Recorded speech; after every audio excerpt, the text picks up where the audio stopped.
नमस्कार दोस्तों, देख रहे हैं आप कि आज हिमांशु जी के साथ बैठा हूँ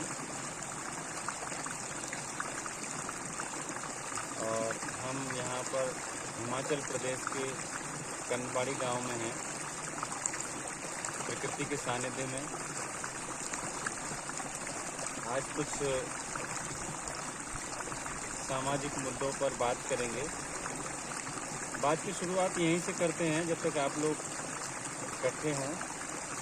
इस जगह के बारे में बताइए और आप यहाँ कब आए और यहाँ पर रहना क्यों चुना आपने? मैं यहाँ 2014 में आया और प्रशांत भूषण के कहने से आया। यहाँ उनका एक इंस्टीट्यूट है, संभावना इंस्टीट्यूट, जहाँ सामाजिक कार्यकर्ताओं का, युवाओं का प्रशिक्षण के कार्यक्रम चलते हैं। 2010 में मुझे छत्तीसगढ़ से निकाला गया और उसके बाद मैं दिल्ली में था। तो प्रशांत जी ने कहा कि चलिए हिमाचल चलिए, वहाँ पर कुछ काम करते हैं। तो फिर यहाँ आकर के सामाजिक कार्यकर्ताओं के प्रशिक्षण वगैरह के काम में जुड़ा और तब से यहाँ हूँ। उसके बाद 2019 से फिर मैंने जा कर के छत्तीसगढ़ में फिर से काम शुरू किया। बीच बीच में यहाँ आता रहता हूँ, परिवार यहाँ है। और ये पालमपुर ज़िला है, कांगड़ा ज़िला है, पालमपुर तहसील है, कनबाड़ी गांव है। और कांगड़ा ज़िला जो है वो चेरापूंजी के बाद सबसे ज़्यादा बरसात वाला इलाका है। बूंदे आने लगे हैं और यहाँ हर हफ्ते एक बार बरसात होने का एक फेनोमिना है। और उसके कारण अंग्रेज़ों ने यहाँ पर चाय के बागान विकसित किए। तो उनको नमी चाहिए होती है, तो कांगड़ा चाय मशहूर है। कांगड़ा के कूल मशहूर हैं। कांगड़ा में एक बहुत अच्छी प्रणाली है जिसको सिंचाई की प्रणाली, जो पहाड़ से पानी आता है उसको गांव वालों ने सामुदायिक प्रयत्न के द्वारा हर खेत तक नाली बना करके ले गए हैं और हर खेत में सिंचाई उससे होती है। मित्रों, आपको आवाज़ भी आ रही होगी। ये पीछे हमारे पीछे कूल चल रहा है। हाँ, ये साफ पानी आता है पहाड़ से, ग्लेशियर्स का। और कांगड़ा ज़िले के कूल मशहूर हैं, उस पर मैंने एक डॉक्यूमेंट्री भी बनाई है। फिर इस कूल के पानी से गांव में चक्की भी चलाते हैं आटा पीसने की, जिसे घराट कहते हैं, जो वाटर मिल है। कांगड़ा ज़िला जो है, यहाँ फ़ौज में बहुत लोग जाते हैं और यहाँ मेल फीमेल रेशियो अनफेवरेबल है। लड़कियों की तादाद कम है, काफ़ी कम है पूरे हिमाचल में। और बहुत खूबसूरत जगह है। सामने धौलाधार का पहाड़ है। नो फैन एरिया है, पंखों की ज़रूरत नहीं पड़ती है। हवा ताज़ी है, साफ़ है, क्वालिटी ऑफ लाइफ अच्छी है। मित्रों, हम बात शुरू करें तो उससे पहले मैं ये चाहूँगा कि अगर हिमांशु जी से आपके जो सवाल हैं, ये सवाल आप कमेंट बॉक्स में छोड़ें, जिससे हम इस बातचीत में उन सवालों को शामिल कर सकें। किसी ने कहा है कि हम कहाँ पर हैं, तो हम बता दें कि इस वक्त हम कनबाड़ी गांव में हैं।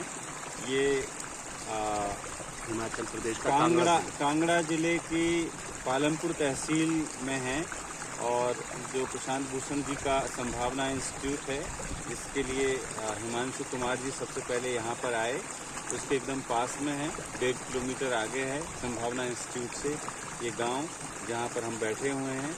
और आपके सवालों का स्वागत है। बैकग्राउंड आप देख रहे हैं कि बहुत खूबसूरत है। हल्की हल्की बारिश शुरू हो चुकी है। और आपका भी परिचय दे देते हैं। तो आप गंगा साहेब मीणा जी हैं और आप प्राध्यापक हैं जवाहरलाल नेहरू यूनिवर्सिटी में हिंदी के। आदिवासी मुद्दों पर आपका अध्ययन है, आपके व्याख्यान होते हैं, देश भर में आप जाने जाते हैं अपने आदिवासी अध्ययन के लिए। और आप देश भर में उसके लिए जगह जगह जा कर के व्याख्यान भी देते हैं। तो गंगा साहेब मीणा भी एक जाना माना नाम है और बहुत खुशी की बात है कि आज वो यहाँ आए हुए हैं इस छोटे से गांव में और इसे उन्होंने रोशन किया है। दीपक कुमार जी कह रहे हैं एमपी की घटना पर कुछ शब्द कहिए। तो मैं इसको इस तरह से पूछना चाहता हूँ आपसे कि आपने आदिवासियों के बीच में काम करना क्यों चुना, और आपको जो आपका आदिवासियों के साथ अनुभव है वो कैसा रहा, और आज भी आदिवासियों की बदहाल स्थिति के लिए आप किसको जिम्मेवार मानते हैं? जो एमपी की घटना है उसके आलोक में इस सवाल का आप जवाब दें। आदिवासियों के बीच हम लोग 1900 सबसे पहले 88 में गया था मैं, तो करीब मुझे 34 साल हो गए हैं आदिवासियों के बीच काम करते हुए। और बहुत अच्छे लोग होते हैं आदिवासी, बहुत मजबूत भी हैं, दृढ़ इच्छा शक्ति वाले हैं, लड़ने वाले हैं। अगर अपनी पर आ जाएं तो फिर सरकार को या किसी भी मुसीबत को कुछ नहीं समझते, लड़ जाते हैं, जंगली जानवरों से लड़ जाते हैं, शोषण करने वालों से लड़ जाते हैं, पुलिस से लड़ जाते हैं, सरकार से लड़ जाते हैं, डरते नहीं हैं, प्यार करने वाले लोग हैं, बहुत प्यार करते हैं। उनका सामाजिक जो संरचना है वो बहुत शानदार है। वहाँ कोई आपको भीख मांगता नहीं मिलेगा, कोई आपको बेसहारा नहीं मिलेगा, कोई बूढ़ा जो है वो बुज़ुर्ग वो बिना किसी देखभाल के नहीं मिलेगा। तो समुदाय जो है वो सबकी देखभाल करते हैं। तो बहुत अच्छा आदिवासी समुदाय जो है बहुत अच्छा समाज है, बहुत सारी चीज़ें सीखने लायक हैं। दूसरा, सादगी पसंद है, समुदाय के साथ रहते हैं। हम लोग जब गए तो हम वहाँ लोगों से कहते थे कि आप बैंक से लोन लीजिए, पैसा कमाइए, अमीर बनिए। तो वो लोग कहते थे कि नहीं, हम अपने गांव वालों को छोड़कर अकेले अमीर नहीं बनेंगे, उससे हमारा बैर हो जाएगा सबके साथ। हम जैसे सब हैं वैसे हम रहेंगे। तो ये एक बहुत शानदार फीलिंग है। पूंजीवाद ने हमें सिखाया है कि पूरे समाज तुम्हारा दुश्मन है, कॉम्पिटिटर है, उसको छोड़कर तुम आगे बढ़ जाओ।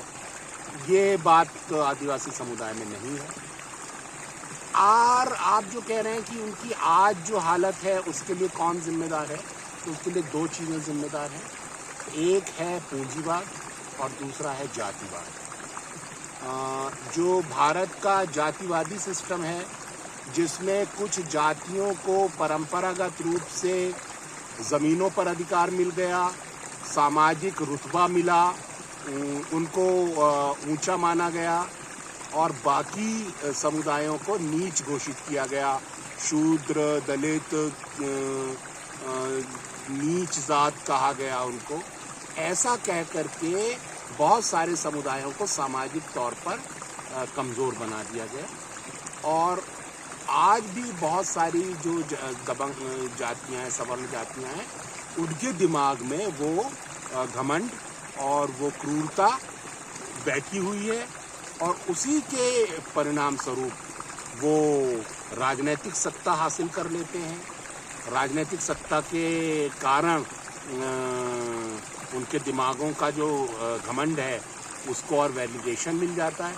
और फिर ये जो सवर्ण होने के कारण जो उनको एक प्रिविलेज मिलता है, उसकी रक्षा फिर भारत की अदालतें करती हैं, भारत की पुलिस करती है, भारत की सरकार करती है। तो जो जातिगत दबंगई है उसकी रक्षा फिर पूरा हमारी व्यवस्था करती है। और ये जो पूरी व्यवस्था है ये दलितों के खिलाफ है, आदिवासियों के खिलाफ है, अल्पसंख्यकों के खिलाफ है। तो अगर पीड़ित मुसलमान है या आदिवासी है या दलित है, तो उसको फिर इस पूरी व्यवस्था में न सरकार से न्याय मिलेगा, सुनवाई होगी, न अदालत न्याय देगी, और न समाज फिर उसकी सुनता है।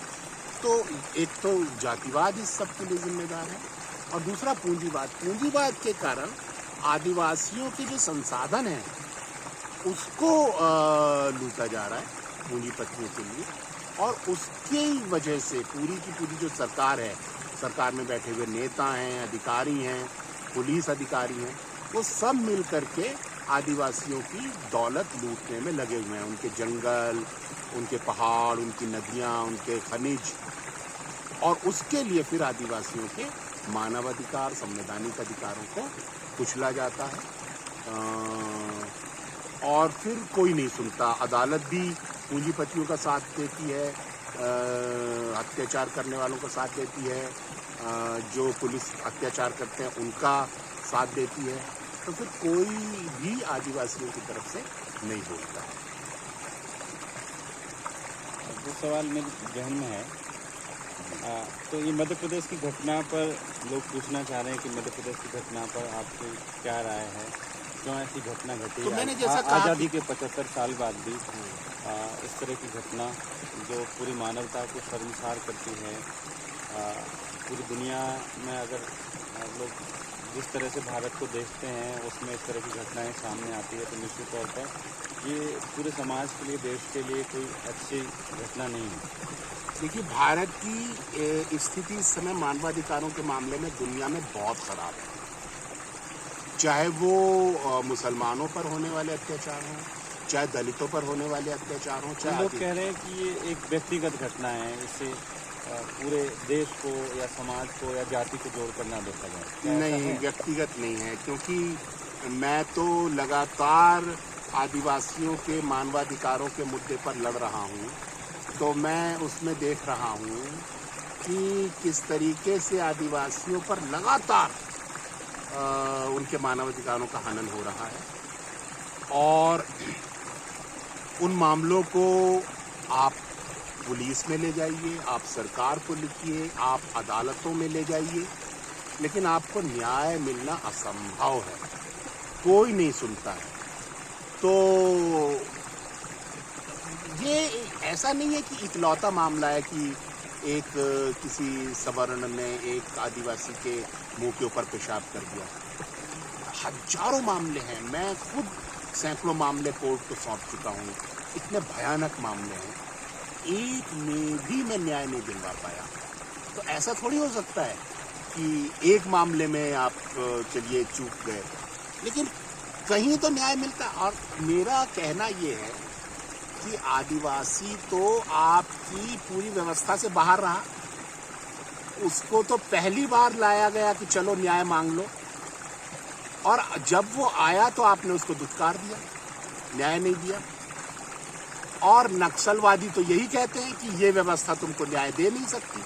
तो हम तो ये साबित करने की कोशिश कर रहे थे कि नहीं, ये व्यवस्था न्याय दे सकती है, आइए न्याय मांगिए तो सही। लेकिन उन्होंने न्याय मांगा और आपने दुत्कार दिया, तो आपने तो नक्सलवादियों को सही साबित कर दिया।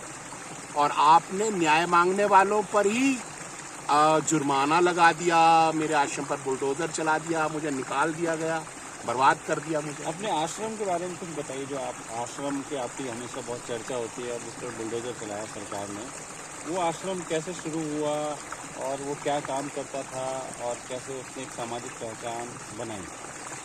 ये 1992 में हम लोगों ने रजिस्ट्रेशन कराया था, और वहाँ फिर हम लोगों ने काम शुरू किया, बच्चों को इकट्ठा करके पढ़ाना।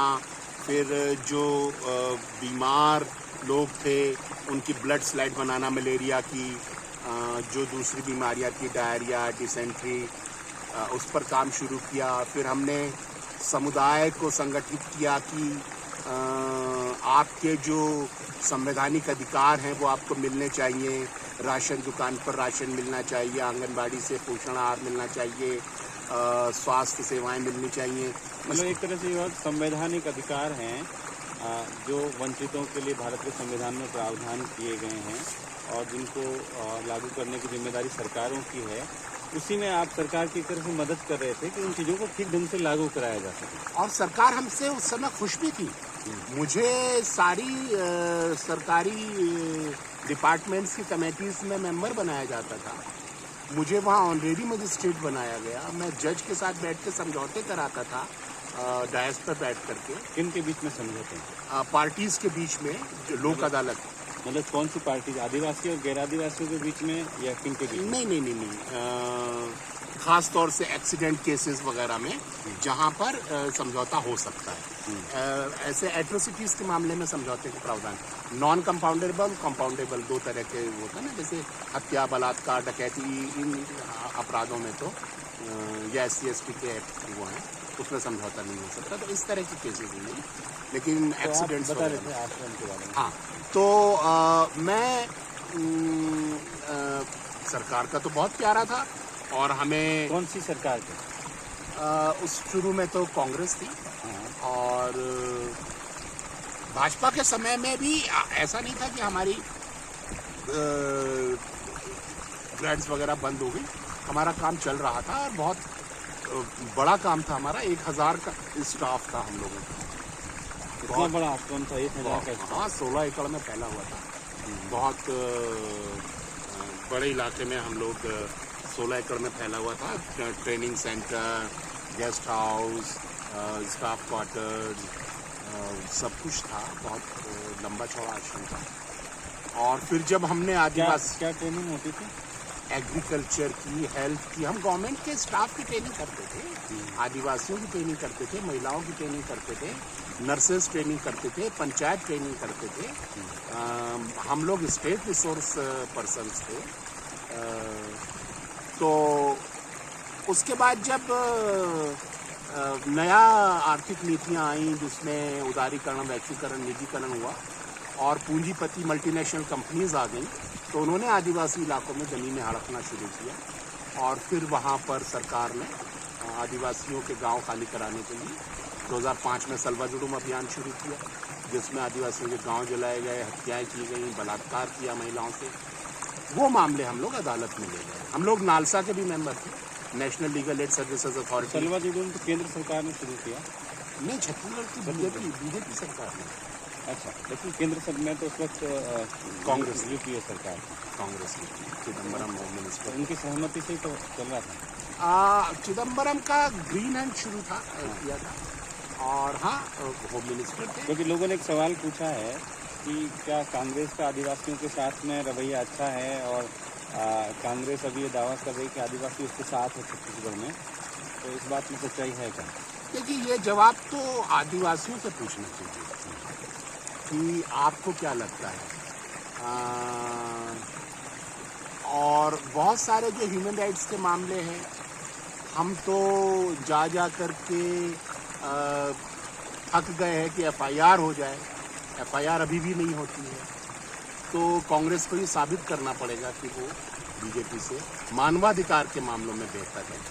और ख़ास तौर से अगर किसी मामले में कॉरपोरेट को नुकसान हो रहा है तो उसमें भी हम सख्ती बरतेंगे, आदिवासी को न्याय दिलाएंगे। ये उसको साबित करना पड़ेगा। ठीक है। तो फिर वो आश्रम पर बुलडोजर चलाने की क्या बात थी, क्यों चलाएगा?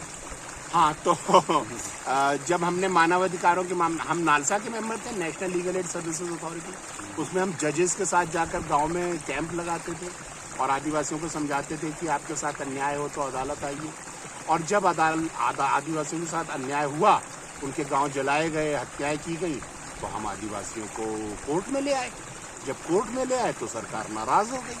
तो फिर हमारे आश्रम को कहा कि आप अवैध रूप से आपने बनाया आश्रम। हमने कहा नहीं, हमारे पास तो ये रिकॉर्ड है और आप अपने रिकॉर्ड दिखाइए। तो सरकार ने जवाब दिया, हमारे रिकॉर्ड खो गए।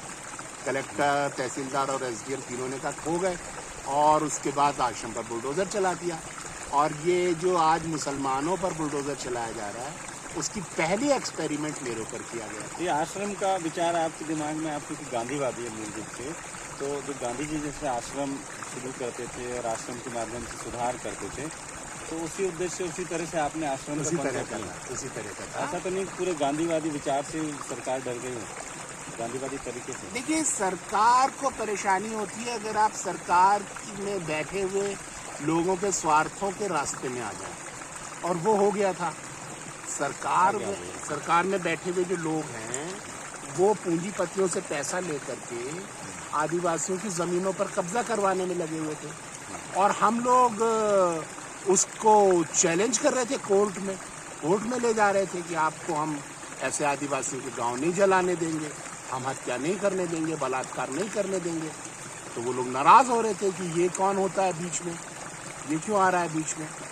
तो फिर उन्होंने हमारे आश्रम पर बुलडोज़र चला दिया। और मज़े की बात यह है कि जिस मेरे आश्रम को अवैध कहा गया, आज वो ज़मीन सरकारी रिकॉर्ड में, सरकारी वेबसाइट पर, भुइयाँ, छत्तीसगढ़ सरकार का भुइयाँ जो वेबसाइट है, आप उसमें चेक कर लीजिए, कमलनार गांव का खसरा नंबर 2, वो संस्था के नाम चढ़ा हुआ है आज भी 16 एकड़।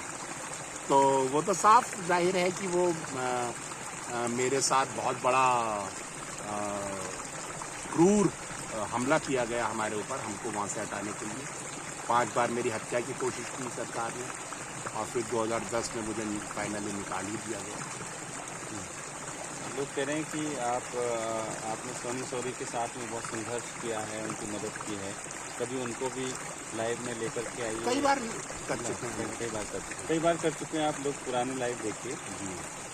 यहाँ पर हिमाचल में आकर के और आप छत्तीसगढ़ और दूसरी जगहों के भी सवालों को उठा लेते हैं, काम कर रहे हैं। तो यहाँ पर रहना, आपने संभावना इंस्टीट्यूट में आए लेकिन यहीं पर फिर बस गए, इसके बारे में कुछ बताएं कि कैसे आप कर पाते हैं इतने सामाजिक कार्य?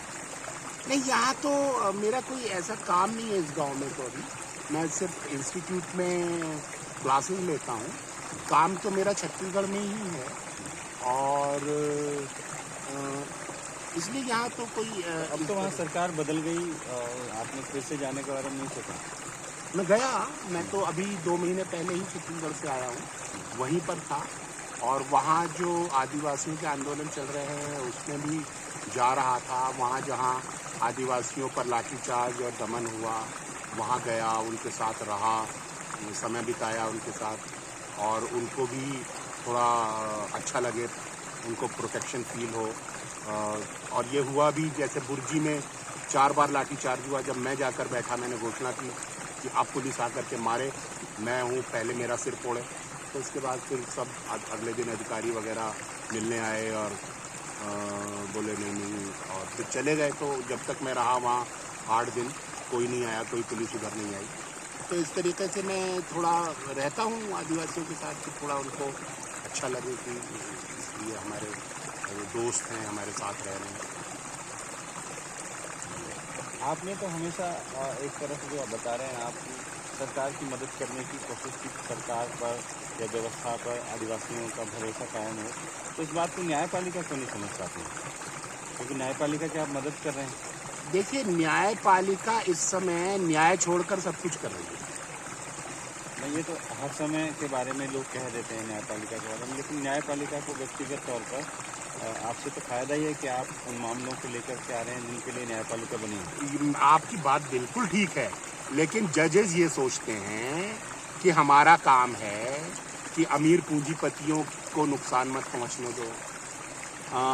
अमीर पूंजीपतियों के लिए काम करने वाले जो भ्रष्ट पुलिस अधिकारी हैं वो ना फंस जाएं, जो भ्रष्ट नेता हैं वो ना फंस जाएं, नहीं तो ये पूरा का पूरा जो सिस्टम है ये मुसीबत में पड़ जाएगा, ये ध्वस्त हो जाएगा।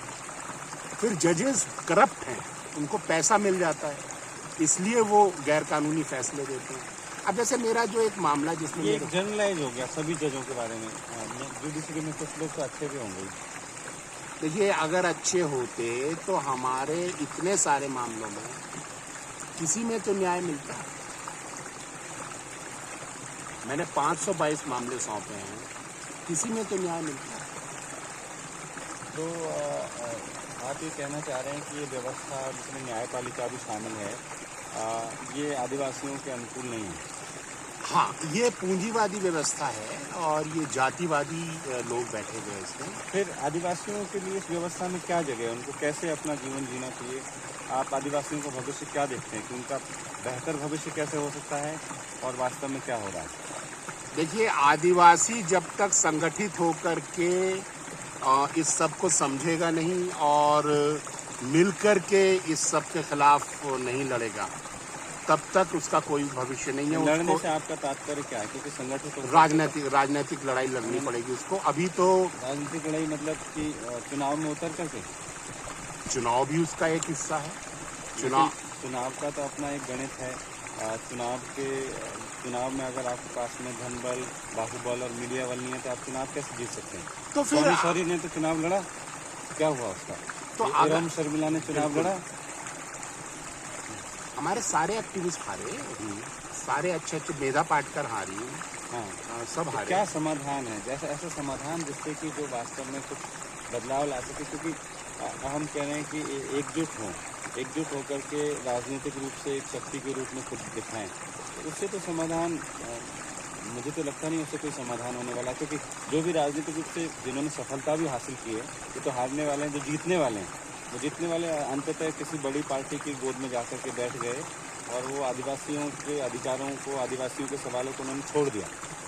इसलिए मैं कह रहा हूँ कि जो बड़ी बुराइयां हैं उनको ठीक करे बिना छोटी मोटी चीज़ों से बात नहीं बनेगी। पूंजीवाद के रहते हुए हमारे जितने भी, चाहे वो आदिवासी हो, चाहे वो दलित हो या अल्पसंख्यक हो। नहीं, अभी आदिवासियों के बारे में बात करते हैं क्योंकि चीज़ें तो ये जनरलाइज हो जाएंगी। हाँ ठीक है। पूंजीवादी व्यवस्था के रहते हुए आदिवासी भी अगर वहाँ जाते हैं उस व्यवस्था में, तो वो भी उस पूंजीवादी व्यवस्था के हिस्सा बन जाते हैं और उनको बनना पड़ता है। अगर वो नहीं बनेंगे तो पूरा का पूरा सिस्टम तो वहाँ बिका हुआ है। तो अकेला जो आदिवासी कोई नेता पहुँचता है या प्रतिनिधि पहुँचता है, वो देखता है कि सब तो पैसा खा रहे हैं, तो मैं अकेला अगर पड़ जाऊँगा तो मुझे अधिकारी और बाकी मेरे जो दूसरे राजनीतिक साथी हैं वो सब अकेला छोड़ देंगे और अगली बार मैं चुनाव भी नहीं जीत पाऊँगा। तो इससे अच्छा है कि मैं इस व्यवस्था का हिस्सा ही बन जाऊँ। तो वो भी फिर उस पूंजीवादी व्यवस्था का हिस्सा बन जाता है। तो जब तक पूंजीवाद है तब तक आदिवासियों के मानवाधिकारों की रक्षा संभव नहीं है। लेकिन ये तो एक ऐसी बात हुई कि पूंजीवाद है और तब तक, तो इसका मतलब पूंजीवाद तो कभी खत्म होगा नहीं। अगर ऐसा है तो फिर ये लूट भी खत्म नहीं होगी। ये लूट और मानवाधिकारों का हनन भी जारी रहेगा। आदिवासियों की समस्याएं पूंजीवाद के साथ तो शुरू नहीं हुई, जो पूंजीवाद के साथ खत्म हो जाएंगी। भाई जो आदिवासियों ने लड़ाइयाँ लड़ी वो पूंजीवाद के भारत में आने से पहले लड़ाइयाँ लड़ी। देखिए, भारत में जो आदिवासियों के ऊपर हमले शुरू हुए वो अंग्रेजी शासन में शुरू हुए मेनली, है ना। उससे पहले तो वो ऐसा नहीं कि मुगलों के साथ लड़ रहे थे या भारत के दूसरे राजाओं के साथ लड़ रहे थे। तो अंग्रेज जो भारत में आए हैं वो वैश्विक जो एक तरह का इंपीरियलिज्म है वो भी पूंजीवाद का ही एक रूप था, जिसमें संसाधनों पर कब्जा, बाजारों पर कब्जा वो था। तो वो भी पूंजीवाद का प्रारंभिक रूप था और उसी के साथ आदिवासियों की ऊपर हमले शुरू हुए हैं। तिलका मांझी और सिद्धू कानू और बिरसा मुंडा से जो लड़ाई शुरू हुई है, मानगढ़ में 2500 आदिवासियों को मार डाला गया। जलियांवाला बाग से भी ज़्यादा बड़ा भयानक कांड हुआ है और 1857 से पहले भी कई संघर्ष आदिवासी पहले ही लड़ चुके थे। तो आदिवासियों के पास क्योंकि संसाधन है, और ये भारत की कहानी नहीं है, पूरी दुनिया में आप देखते हैं कि अमेरिका में 6 करोड़ आदिवासियों को मार डाला गया। किसके लिए? उनके संसाधनों के लिए। न्यूजीलैंड में मारा गया, ऑस्ट्रेलिया में मारा गया, कनाडा में मारा गया।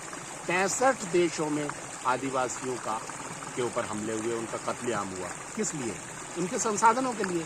तो आदिवासियों की मुसीबत जो है वो उनके इलाके में मौजूद संसाधन है, चाहे वो जंगल है, वुड है या जमीन के नीचे छिपे हुए खनिज हैं। तो मूल मुसीबत तो उनकी वो दौलत है।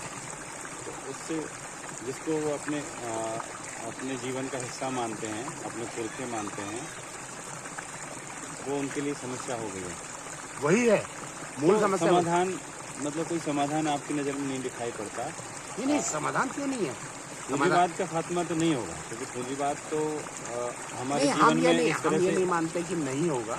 इस तरह से पूरी दुनिया भर के जीवन में शामिल हो चुका है, हर व्यक्ति के जीवन में शामिल हो चुका है, उसके विचारों में शामिल होता जा रहा है। तो उससे कैसे लड़ेंगे?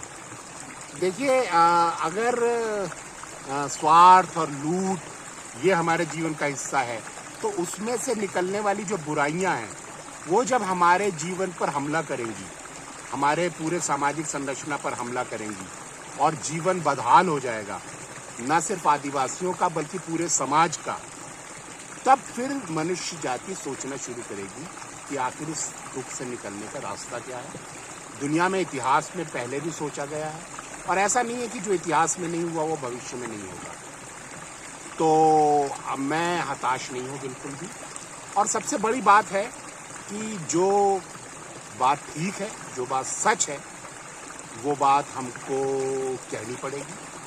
हम ये नहीं कह सकते कि कोई छोटा मोटा सुधार कर दीजिए और सब कुछ ठीक हो जाएगा। कोई एक छोटी सी संगठन बना लीजिए, पार्टी बना लीजिए, फेसबुक पे लिख दीजिए और उससे बात ठीक हो जाएगी। उस सब से बात बनने वाली नहीं है। समस्या बहुत बड़ी है, व्यापक है। जैसा मैंने आपको बताया, पूरी दुनिया में आदिवासियों पर हमले हुए हैं, भारत में आज चल रहे हैं। आप मणिपुर में देख रहे हैं, मणिपुर में किस तरह से आदिवासियों के अधिकारों पर हमला हुआ और आज मणिपुर में आग लगी हुई है और प्रधानमंत्री उधर जा नहीं रहे हैं जानबूझ करके। झारखंड, छत्तीसगढ़, उड़ीसा के आदिवासियों के इलाके में हजारों फौजी, लाखों फौजी उतार दिए गए हैं, अर्धसैनिक बल उतार दिए गए हैं, 2-2 किलोमीटर पर कैंप बिठा दिए गए हैं। आदिवासियों की हत्याएँ हो रही हैं, जेलों में ठूसा जा रहा है, बलात्कार किए जा रहे हैं, घर जलाए जा रहे हैं और भयानक हालत है। एक तरह का युद्ध चल रहा है। जैसे आदिवासियों की समस्याओं को लेकर के दुनिया भर के लोगों ने सोचा है। भारत में भी संविधान सभा में जयपाल सिंह ने कहा कि उनके लिए स्वायत्तता की आवश्यकता है। तो क्या आपको भी लगता है कि ये स्वायत्तता एक समाधान हो सकता है कि भाई आदिवासी अपने इलाके में खुद राज करें और कैसा शासन चाहते हैं वहाँ के लोग, कौन सी चीज़ें चाहते हैं, कौन सी चीज़ें नहीं चाहते हैं, वो खुद तय करें, ना कि ऊपर से तय की जाए। क्या ये समाधान है और क्या ये संभव है? बिल्कुल बिल्कुल वो रास्ता है कि पूर्ण स्वायत्तता दी जाए, 5वीं अनुसूची का ईमानदारी से पालन किया जाए, 6वीं अनुसूची लाई जाए। जैसे नॉर्थ ईस्ट के कुछ राज्यों में है, नागालैंड आदि में, जहाँ पर स्थानीय स्वशासन उनकी अपनी परिषदें तय करती हैं अपने बारे में। ये तो एक संवैधानिक दायरा हो गया। तो इसका मतलब अगर संवैधानिक दायरे में रह करके भी समाधान निकल आएगा? बिल्कुल निकल सकता है, लेकिन हालत ये है कि अगर छत्तीसगढ़ में 5वीं अनुसूची लागू है तो सरकार 5वीं अनुसूची का पालन करने को तैयार नहीं है। उसको नुकसान है, उसकी इज्जत नहीं कर सकती वो, तो ग्राम सभा का अनुमति नहीं लेंगे। ग्राम सभा अगर विरोध करेगी तो ज़बरदस्ती करेंगे, सरपंच को डराएंगे। फर्जी ग्राम सभा, अडानी ने बेलाडीला में फर्जी ग्राम सभा करके पूरा एक पहाड़ हड़प लिया था। उसके खिलाफ आदिवासियों को आंदोलन करना पड़ा। 4 आदिवासियों की गोली मारकर हत्या कर दी गई। वहाँ की जो नेता थी मड़कम भीड़ में, उसको जेल में डाल दिया गया यूएपी लगा करके। तो आदिवासियों को फिर आप जो संविधान में अधिकार मिले हैं उनका पालन करवाने के लिए आदिवासियों को कीमत चुकानी पड़ती है और दंड भुगतना पड़ता है। तो सरकार तो एक तरफ कहती है कि साहब हम तो नक्सलियों को इसलिए मारते हैं क्योंकि नक्सली संविधान को नहीं मानते। हम सरकार से पूछते हैं आप मानते हो संविधान को? अरे आप 5वीं अनुसूची को नहीं मानते, 5वीं अनुसूची सबसे बड़े नक्सलाइट तो आप हो, हैं? संविधान को नहीं मानते और दूसरों से के ऊपर शिकायत करते हो कि आदिवासी संविधान को नहीं मान, ये नक्सली संविधान को नहीं मान रहे हैं। तो ऐसा हिपोक्रेसी बंद कीजिए, आप संविधान को मानिए, आदिवासी को जो संविधान में अधिकार दिया है उसका इज्जत करिए, उसका पालन करिए, पूंजीपतियों के हाथों में मत खेलिए। भारत के देखिए बस्तर जो है वो पूंजीपति तो उनको पैसे देते हैं चुनाव लड़ने के लिए, एशिया का लंग्स हैं। अगर बस्तर के जंगल खत्म हो गए तो एशिया का वातावरण बिगड़ जाएगा, हवा बिगड़ जाएगी, जलवायु बिगड़ जाएगी, बरसात बिगड़ जाएगी। आप अगर बस्तर को नष्ट कर देंगे तो आप अमेरिका में बंगला बना लेंगे अपने बेटे के लिए, बेटी के लिए, लेकिन आप इस देश को बर्बाद कर देंगे। ये मेरा पॉलिटिशियंस और अधिकारियों से कहना है कि अपने चंद व्यक्तिगत स्वार्थ और ऐशो आराम के लिए आप इस देश के साथ का बुरा मत करिए, भविष्य के साथ मत खेलिए। और मान लीजिए आपने पैसा कमा भी लिया, लेकिन कल को आपके बच्चे पोते पोते के पोते पैदा होंगे तो उनको सांस नहीं मिलेगा, ऑक्सीजन नहीं मिलेगा। आप पैसे को खा नहीं सकते, आपको पानी चाहिए, हवा चाहिए। तो ऐसा मत कीजिए, बर्बाद मत कीजिए। वो बात कह रहे हैं जो आदिवासी दर्शन में कहा गया है कि ये सृष्टि को हमको बचाना है आने वाली पीढ़ियों के लिए। तो ये आदिवासी दर्शन पूरी दुनिया को संदेश देना चाहता है। इसी के साथ मेरे ख्याल से हम बातचीत को विराम देंगे कि ये सिर्फ किसी एक समुदाय के अधिकारों की बात नहीं है, ये पूरी दुनिया को बचाने की बात है, पूरी सृष्टि को बचाने की बात है। आने वाली पीढ़ियों के लिए हम कैसा भविष्य देकर जाने वाले हैं, एक मुनाफे की होड़ वाला भविष्य जिसमें हमारी पीढ़ियाँ उनको बुनियादी चीज़ें नहीं मिलेंगी, हवा पानी भी नहीं मिलेगा, या सभी लोग खुशी के साथ में साथ रह सकते हैं, साथ नाच और गा सकते हैं, एक ऐसा भविष्य। तो हमें आदिवासियों का रास्ता चुनना चाहिए। आदिवासियों का रास्ता पूरी दुनिया को बचाने का रास्ता है। उसको समझें और उसका अनुसरण करें। निश्चित तौर पर हम आने वाली पीढ़ियों को एक सुखद भविष्य देकर जा सकेंगे। बिल्कुल, ये आपने ठीक कहा। दुनिया को बचाना है तो आदिवासियों का रास्ता चुनना पड़ेगा। आदिवासियों की सलाह मान लो, प्रकृति को बर्बाद मत करो। क्योंकि मनुष्य सोचता है प्रकृति अलग है, मैं अलग हूँ। मैं कहता हूँ आज पेड़ काट दीजिए, आप पट्ट से गिर के मर जाएंगे। आपको पता ही नहीं कि आप ही प्रकृति हैं। आप अलग और प्रकृति अलग नहीं है, आप मर जाएंगे पेड़ों के बिना। तो आदिवासी का रास्ता स्वीकार कीजिए, उसकी सलाह स्वीकार कीजिए और दुनिया को बचाइए, अपने बच्चों को बचाइए। बहुत बहुत धन्यवाद। Thank you. बढ़िया हो गया लगता है, काफ़ी लोग देख रहे थे।